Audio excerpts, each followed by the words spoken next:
내가 대답하되 주님 누구시니이까? 주께서 이르시되 나는 내가 박해하는 예수라.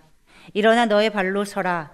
내가 내게 나타난 것은 곧 내가 나를 본 일과 장차 내가 내게 나타날 일에 너로 종과 증인을 삼으려 함이니 이스라엘과 이방인들에게서 내가 너를 구원하여 그들에게 보내어 그 눈을 뜨게 하여 어둠에서 빛으로 사탄의 권세에서 하나님께로 돌아오게 하고 죄사함과 나를 믿어 거룩하게 된 무리 가운데서 기업을 얻게 하리라 하더이다.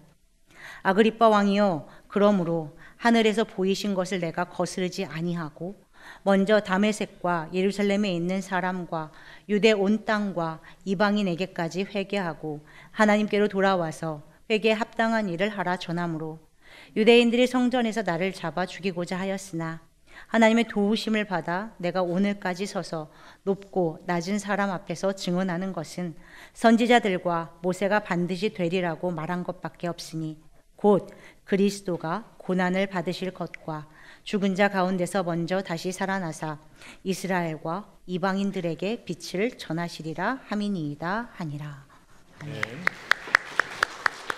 네, 귀한 찬양 감사드립니다. 오늘 우리가 함께 찬양으로 은혜 받은 것처럼 예수의 이름을 높여드리는 삶이 우리의 삶의 지혜요 능력인 줄로 믿습니다.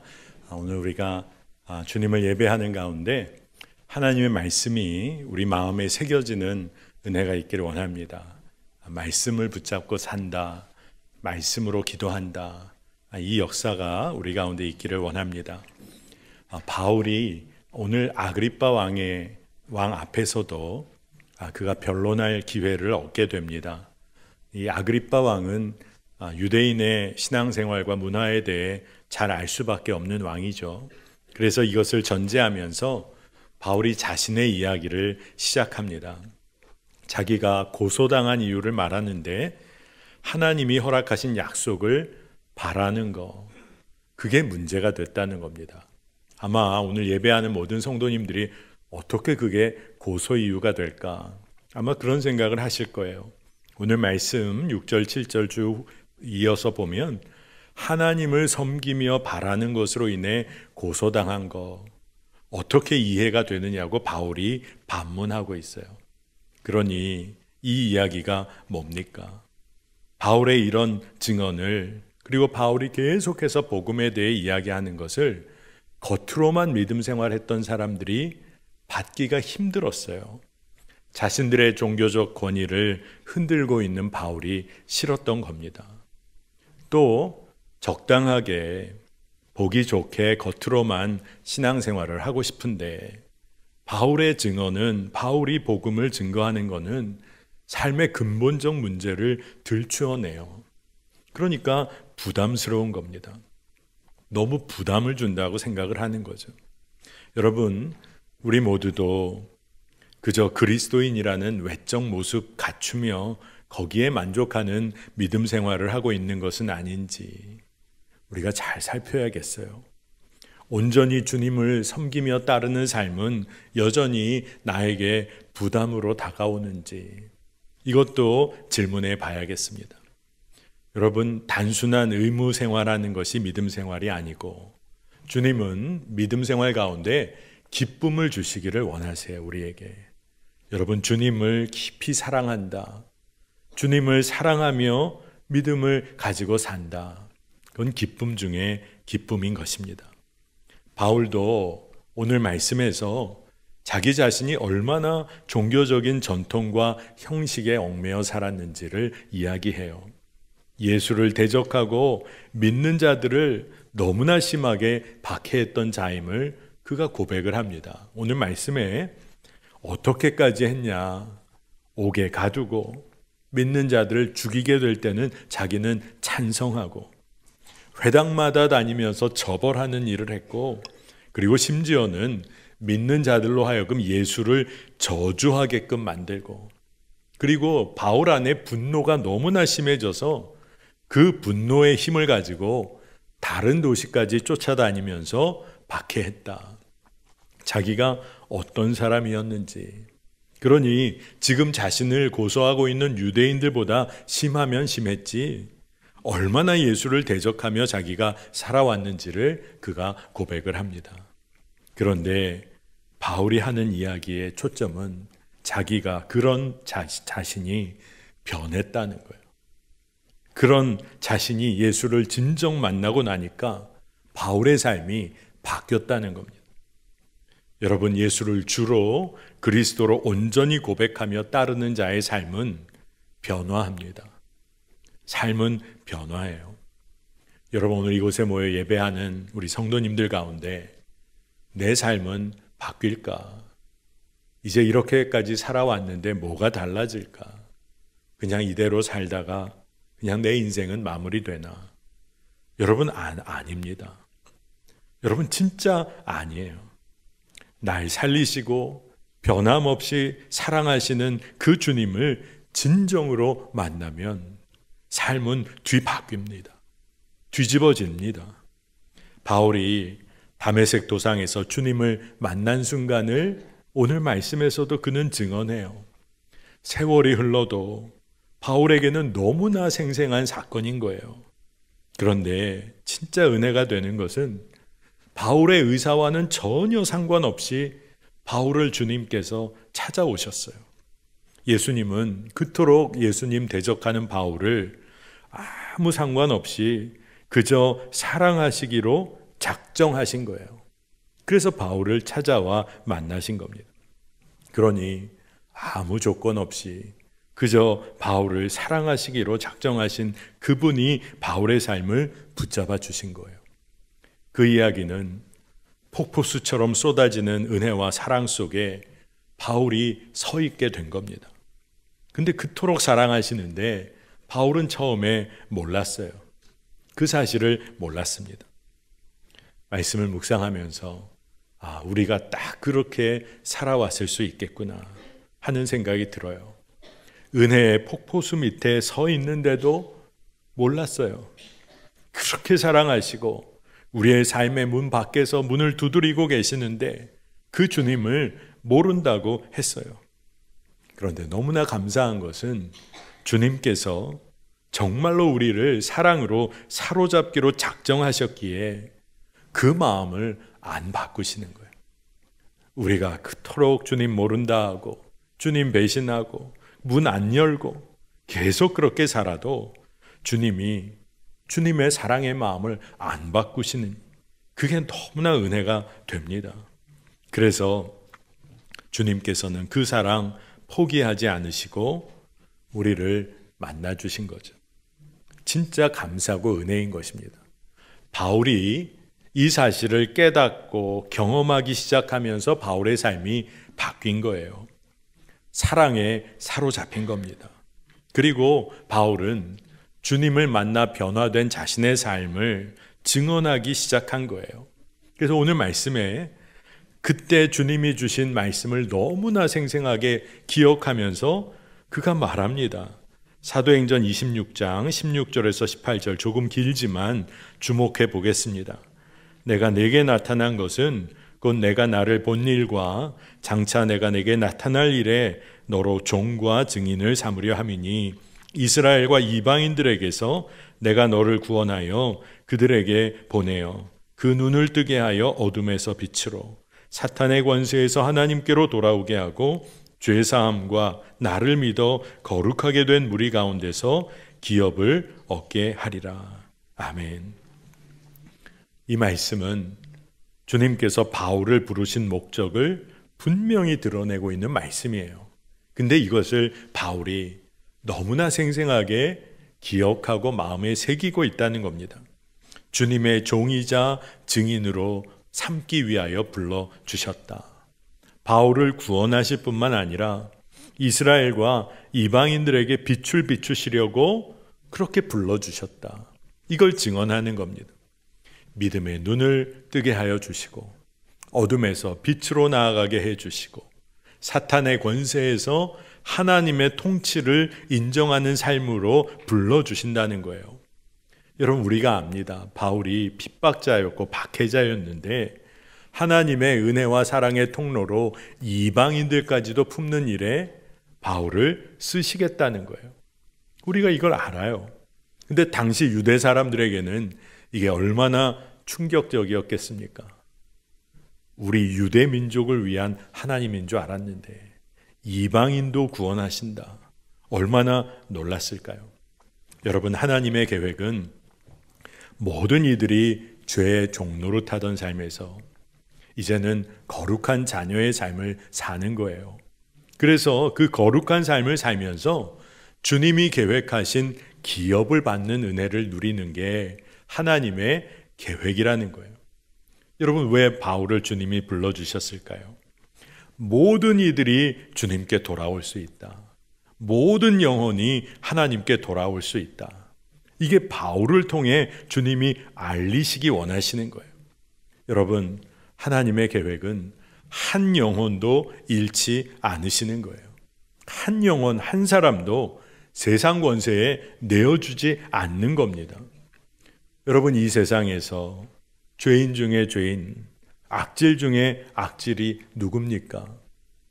여러분, 옆에 사람 볼 거 없어요. 십자가 빛 앞에 서보면 사실 나 아닙니까?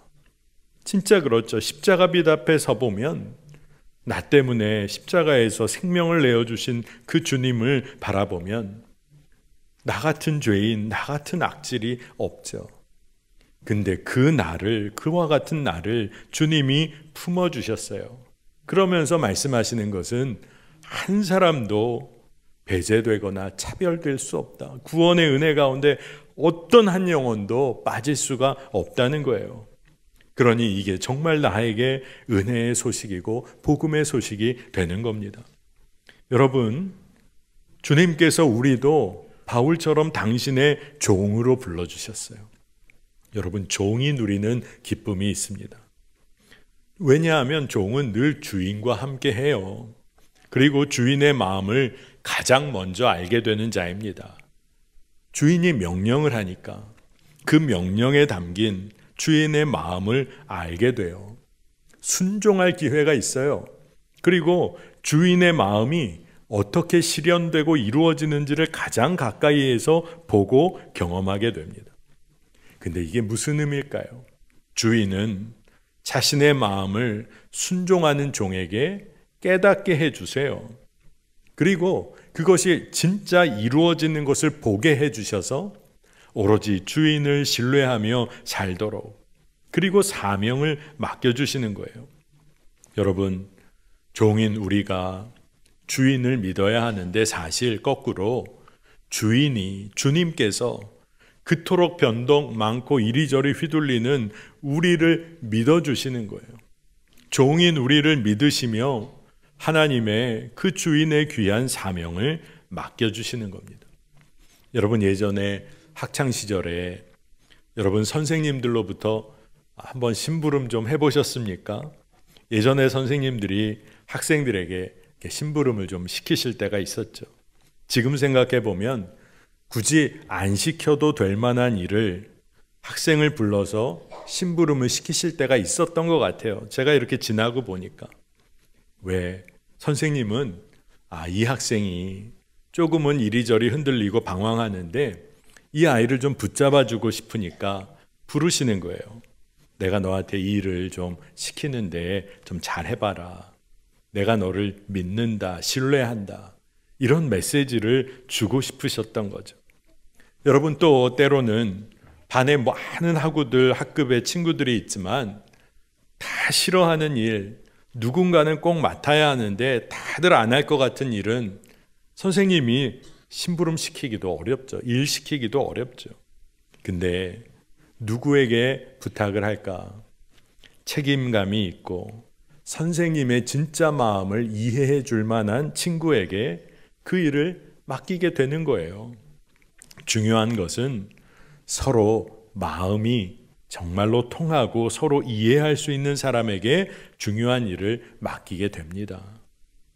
제가 지금까지 목회에 오면서 저에게도 몇몇 분의 담임 목사님이 계세요.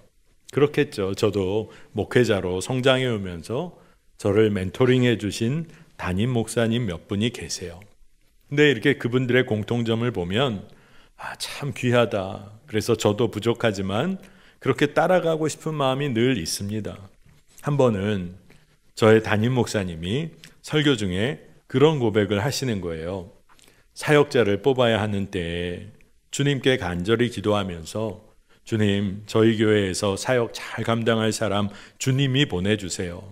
지금 이 비어있는 이 자리 정말 준비된 사람, 정말 이 일을 잘 감당할 사람을 보내달라고 늘 간절히 기도를 했는데 어느 날 기도하는 중에 주님이 주시는 마음이 확 깨달아지는데 주님의 마음은 전혀 다른 마음이시라는 것을 알게 됐다는 거예요.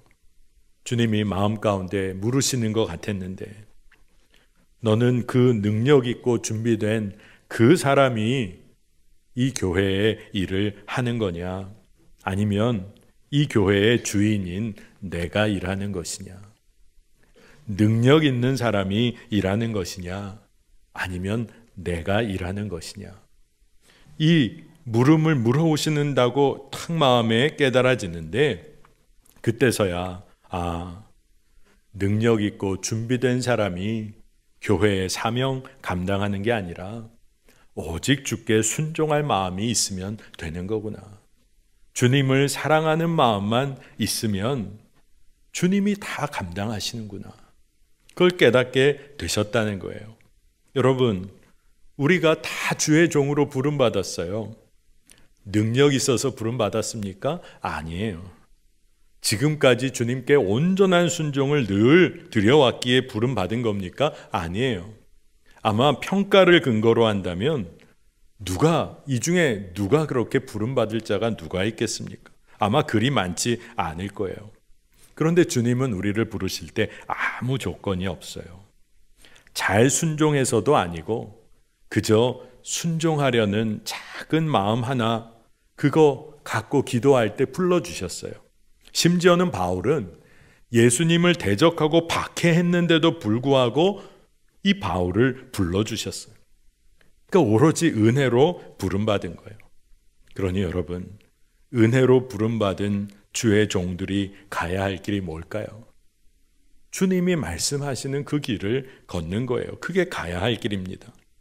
성서에서는 주의 종에 관해서 여러 가지로 의미를 설명하는 부분이 나오는데 청지기라는 이미지로 설명할 때가 많습니다. 청지기로서의 종은 주인의 마음과 명령을 따라서 주인에게 속한 모든 사람들, 가축들, 소유 이 모두를 관리하는 책임을 갖게 돼요. 주인에게 속한 모든 사람들이 기본적인 삶의 필요도 채우고 건강한 기쁨으로 일을 할 수 있도록 돕는 게 청지기예요. 근데 청지기의 일은 주인에게 속해 있는 모든 자원들을 먹을 것이나 모든 필요에 필요한 것을 지혜롭게 사용함으로 그 일을 감당하는 겁니다. 누가복음 12장 42절에서 43절에 이 이야기가 나오는데 주께서 이르시되 지혜 있고 진실한 청지기가 되어 주인에게 그 집 종들을 맡아 때를 따라 양식을 나누어 줄 자가 누구냐? 주인이 이를 때에 그 종이 그렇게 하는 것을 보면 그 종은 복이 있으리로다. 아멘. 주인에게 속한 모든 것을 가축까지 모든 것 다 포함해서 관리하는 건데 우리 하나님은 여러분 우리 생명도 지으셨고 이 자연 모두를 지으셨고 우주 만물 다 지으신 분이에요. 그러니 우리가 주의 종으로 부름받았다. 그런 우리는 어떻게 살아야 합니까? 주의 뜻에 따라 주님께 속한 모든 이들, 모든 것들을 섬기며 살아야 돼요. 근데 우리가 어떻게 그런 능력이 있겠어요? 오직 주의 사랑으로 감당하는 겁니다. 주의 종으로 부르셨는데 사명이 엄청난 사명이에요. 그런데 우리 안에 계신 주님이 그 일을 하세요. 그러나 성경은 이런 사명과 책임을 외면하는 자들에 대해 경고합니다. 이 사명과 책임을 감당하지 못하는 자들, 누가복음 12장 계속된 말씀에는 그렇게 잘 못하는 종들은 심히 맞게 될 거라는 거예요. 그리고 또 다른 성경 버전에서는 같은 구절을 뭐라고 표현하냐면 칼로, 둘로 쪼개지는 벌을 받게 될 것이다. 무시무시하죠. 그러나 말씀은 처벌에 초점이 있는 게 아닙니다. 청지기로서 종의 삶을 살아가는 것이 너무나 복되다는 거예요. 그게 정말로 그 삶이 복이라는 겁니다. 주님은 바울을 또한 증인으로도 불러주셨어요. 증인으로 산다는 게 어떤 의미일까? 증인의 조건은 뭘까? 여러분, 사건을 경험한 자여야 합니다. 그리고 그 사건을 객관적으로 진술할 수 있어야 돼요. 또 그 일을 잘 기억하고 있어야 합니다. 그래서 재판정에서 일관되게 증언을 하고 진술을 하면 그게 영향을 미치게 돼요. 그러나 여러분, 진짜 중요한 게 있습니다. 증인이 재판정에 꼭 출석을 해야지만, 그래서 그곳에서 증언해야 영향을 미치게 돼요. 증인이 불출석했다. 그러면 일이 되어지질 않습니다. 있어야 할 자리에 증인이 있어야 하는 거예요. 바울은 그가 가는 곳마다 핍박과 결박이 있을지라도 법정에서 증언자로 서는 거 마다하지 않았어요. 예수 그리스도를 증거했어요. 심지어 죽음조차 마다하지를 않았습니다. 그는 예수가 우리를 구원하시려고 십자가에서 죽으셨고 다시 살아나셨고 그리고 지금 우리와 함께 하신다. 이 놀라운 복음의 진리를 어디에서나 증언했어요. 개인의 삶에서도 사회적 삶에서도 심지어는 핍박을 받아도 증언했어요. 여러분, 어떻게 이럴 수 있었을까요? 바울에게는 이것이 하나님의 놀라운 사랑이고 기쁨의 소식임을, 그리고 그 길을 걸을 때 누리는 그 놀라운 은혜와 감사를 알았기 때문에 그래요. 여러분, 우리가 그 일에 다 부름받았습니다. 내가 만난 주님, 내가 구체적으로 경험하고 그 사랑 경험하고 놀랍게 늘 교제하는 주님, 그 주님이 계시다면 우리는 증거할 수밖에 없어요. 내가 만난 주님이 있으신데 내가 그 사랑 가운데 살고 있음이 너무 분명하면 증언할 수 있겠죠. 바울은 아그리빠 왕에게 오늘 말씀에서 더 분명히 전하는데, 선지자들과 모세가 반드시 이루어질 것이라고 말한 것, 그거 전한 거 외에 난 죄 범하지 않았다. 아그리빠 왕에게 강하게 말하는 거예요. 그러면서 그렇게 전한 것이 뭔지 그 핵심을 말합니다. 사도행전 26장 23절, 곧 그리스도가 고난을 받으실 것과 죽은 자 가운데서 먼저 다시 살아나사 이스라엘과 이방인들에게 빛을 전하시리라 함이니이다 하니라. 아멘. 복음의 핵심 중의 핵심을 전한 거예요. 십자가 고난과 죽음, 부활, 이로 인한 구원으로 인하여 빛 되신 주님, 그 주님을 증거한 겁니다. 여러분, 복음의 핵심이 증거됐는데 믿지 않는 자들의 반응은 뭐였을까요?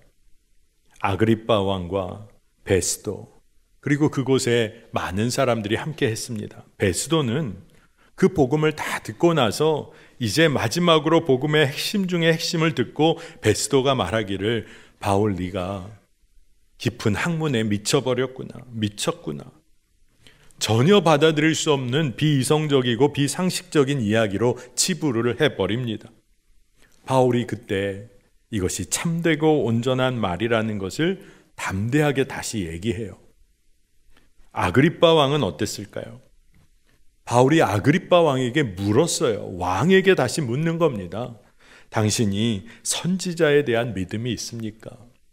아그리빠 왕이 아마 속으로 당황했을지도 몰라요. 근데 아그리빠 왕은 바울에게 네가 날 그리스도인으로 삼고자 하냐? 그러면서 복음을 아주 완강히 거부해버립니다. 그 자리에 많은 사람들도 있었어요.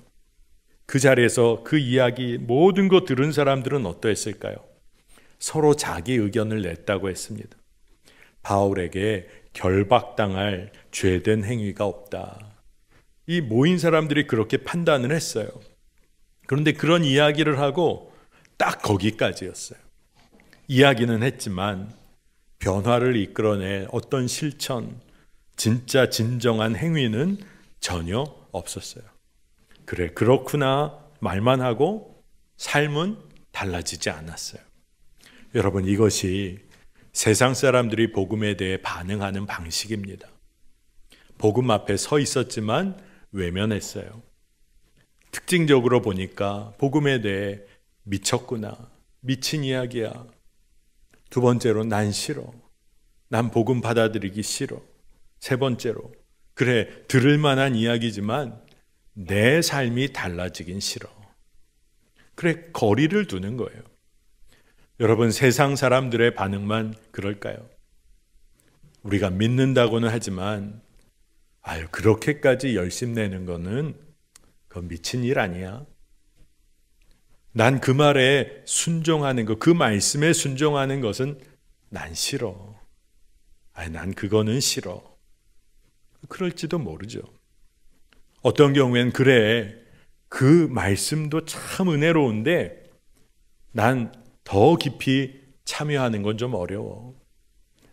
내 삶을 완전히 뒤바꾸고 싶지는 않아. 복음 앞에 서 있어도 우리는 이런 모습으로 신앙생활을 할 수도 있는 거예요. 여러분, 날 구원하시고 지금도 사랑하시는 분이 계세요. 그분을 따르는 삶의 길이 우리가 가야 할 길이에요. 가야 할 길은 너무나 분명해요. 나를 구원하신 분이 계신데. 오늘 본문의 마지막 부분에 바울이 아그리빠 왕과 그곳에 모인 모든 이들에게 이야기하는데 너무나 중요한 도전을 합니다. 사도행전 26장 29절에 바울이 이르되 말이 적으나 많으나 당신뿐만 아니라 오늘 내 말을 듣는 모든 사람도 다 이렇게 결박된 것 외에는 나와 같이 되기를 하나님께 원하나이다 하니라. 아멘. 아그리빠 왕에게도 그곳에 모인 모든 사람들에게도 결박당한 것 외에는 바울처럼 살게 되기를 바울이 기도하고 축복하는 거예요. 나와 같이 되기를 축복합니다. 기도합니다. 이게 무슨 의미입니까? 바울을 부르신 주님께서 바울을 종과 증인으로 삼아주셨거든요. 그러니 바울은 뭐라고 축복하며 기도하는 겁니까? 당신 모두가 주의 종과 증인이 되는 삶 살게 되기를 축복합니다. 그리고 기도한 거예요.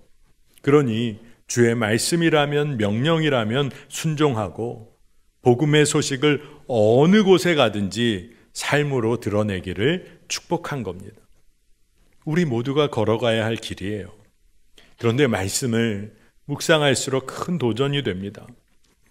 여러분은 바울처럼 되기를 원하며 기도하신 적이 있으세요? 사실 이 질문은 저에게 주시는 주의 음성처럼 들렸어요. 너는 바울처럼 되기를 원하며 기도하냐? 여러분, 바울의 마지막을 우리가 잘 압니다. 그는 순교했어요. 사도행전을 봐도 유대사회에서 성공가도를 달리다가 바울은 주님 만난 이후에 온갖 모욕, 수모, 핍박받으며 법정에 이리저리 끌려다녔습니다. 그러나 그는 주의 종으로 그리고 증인으로 예수가 살아계시다. 예수는 살아나셨다. 이것을 계속 증언했어요. 여러분, 다시 묻고 싶습니다. 바울처럼 되기를 원하십니까? 그러나 오해하지 말아야 돼요. 바울처럼 되는 것이 무조건 살고 있는 모든 거 다 내려놓고 고난만 받아야 한다, 이 얘기하는 것은 아닙니다. 고난이 있을지언정 고난이 초점이 아니에요. 바울은 예수님 한 분만으로 만족한 삶을 살았어요. 그에게는 기쁨의 근원이 예수님이었어요. 그러니 그것으로 인해 기뻐하며 살았어. 그래서 종과 증인의 삶을 산 겁니다. 여러분, 예수 믿는 것이 주님과의 교제는 전혀 없고 순종도 전혀 없고 마치 예수 믿는 것이 마치 주문을 외우는 것처럼 그저 지성을 잘 올려드려서 이 땅에서 성공하고 복받기를 원하는 것만이라면 아마 바울처럼 된다는 것은 두려움일 거예요. 바울처럼 된다는 것은 염려고 두려움일 거예요. 그러나 예수님 외에는 나를 만족시키고 충족시키는 것이 없습니다. 세상의 어떤 것도 나를 만족시킬 수가 없습니다. 이 믿음이 있으면 우리는 바울이 축복하고 권면하는 그 길을 걸어가게 될 줄 믿어요. 정말 가야 할 길은 그 한 길입니다. 왜 그럴까요? 내게 생명을 허락해 주셨어요. 그분이 나에게 이미 생명을 주셨고, 이 땅 가운데 죽음의 그런 어두운 그런 길을 걸어가고 있을 때 우리를 건져 주셨어요. 그리고 영원한 생명으로 초대해 주신 분이 계세요. 그러니 그 주님과 함께 걸어가는 길이 가장 안전하고 행복한 길임을 믿습니다. 여러분, 누구와 함께 이 세상을 살아야 여러분 만족이 있으시겠어요? 돈 붙잡고 살면 만족이 있으시겠어요? 순간적인 만족이 있겠죠. 그러나 돈 붙들고 하나님 나라 가는 거 아니잖아요. 우리 아이들도 찬양할 때 돈으로도 못 가요. 하나님 나라. 애들도 찬양하며 알아요. 여러분, 우리가 생명 허락하신 그분, 나를 건지신 그분, 영원한 생명으로 인도하시는 그분과 영원한 행복, 영원한 안전하고 평안한 그 길을 여러분 걷게 되시기를 축복합니다. 두려운 길이 아니에요. 여러분을 사랑하시는 분과 걷는 길인 줄 믿습니다. 모두가 그 길에서 멀어지지 않으시기를 축복합니다. 함께 기도하겠습니다. 하나님, 주의 종으로 부르시고 또한 증인된 삶으로 초대해 주시니 감사합니다. 우리를 정말로 사랑하시기로 이미 작정하셔서 이 땅에 당신의 아들을 보내시고 구원의 은혜를 베푸시니 너무나 감사합니다. 살아계셔서 지금 함께 하시는 예수님 한 분으로 만족한 삶을 누리게 하여 주소서. 이제는 세상의 다른 어떤 길 아니라 주님과 함께 걸어가는 생명의 길, 그 길 놓치지 않게 하여 주옵소서. 오늘 예배하는 성도들 가운데 두려움과 염려함으로 나온 성도들이 있습니까? 주님, 주 예수 그리스도로 충만케 하여 주셔서 주님이 이끄시는 길, 가장 평안하고 안전한 그 길, 생명의 길 걷게 하여 주옵소서. 감사드리며 예수님의 이름으로 간절히 기도합니다. 아멘.